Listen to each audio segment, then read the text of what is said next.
Hi hello. இன்றைக்கி நம்ம பார்க்க போகிற டாபிக் பார்த்திங்கன்னா நண்பன். வாங்க கதையை பார்த்துடலாம். ஒரு சிறிய கிராமத்தில் மாறன் என்ற இளைஞன் வேலை முடித்துவிட்டு தினமும் இரவு 10 மணிக்கு வீட்டுக்கு வருவான்.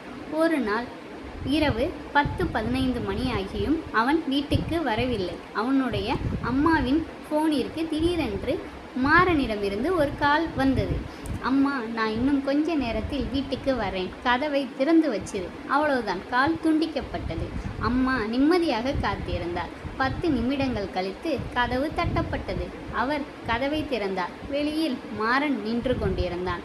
ஆனால் அவன் முகத்தில் பயம். அம்மா, நான் இப்போதான் வந்தேன், உங்களுக்கு யாராவது ஃபோன் பண்ணாங்களா? அம்மா அதிர்ச்சியுடன், நீ ஏதானே 10 நிமிஷத்துக்கு முன்னாடி ஃபோன் பண்ணின? மாறன் உடனே தன்னுடைய ஃபோனை எடுத்து பார்த்தான். அந்த நேரத்தில் அவன் ஃபோன் அவனுடைய பாக்கெட்டிலேயே இருந்தது. அவன் கால் ஹிஸ்டரியை பார்த்ததும் இருவரும் முறைந்து போனார்கள். அந்த கால் உண்மையிலே மாறனுடைய நண்பரிலிருந்து வந்திருந்தது. அடுத்த நாள் மாறன் அந்த கால் வந்த இடத்தை தேடிச் சென்றான்.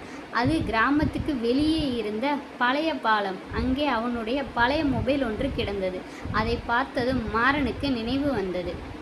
1 வருடத்திற்கு முன்பு அதே பாலத்தில் அவன் நண்பன் சிவா விபத்தில் இறந்திருந்தான். சிவாவின் கையில் இருந்த ஃபோன் அன்றுதான் காணாமல் போயிருந்தது.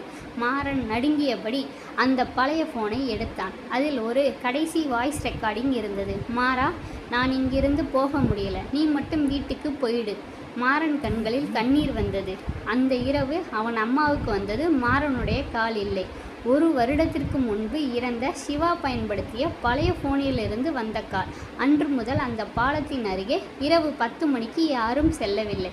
ஆனால் ஒவ்வொரு வருடமும் அதே நாளில் அதே நேரத்தில் மாறன் ஃபோனுக்கு ஒரு கால் வருகிறது. திரையில் ஒரே ஒரு பெயர் மட்டும் தெரியும், சிவா காலிங். நன்றி. கதை பிடிச்சிருந்தா சப்ஸ்கிரைப் பண்ணி சப்போர்ட் பண்ணுங்கள்.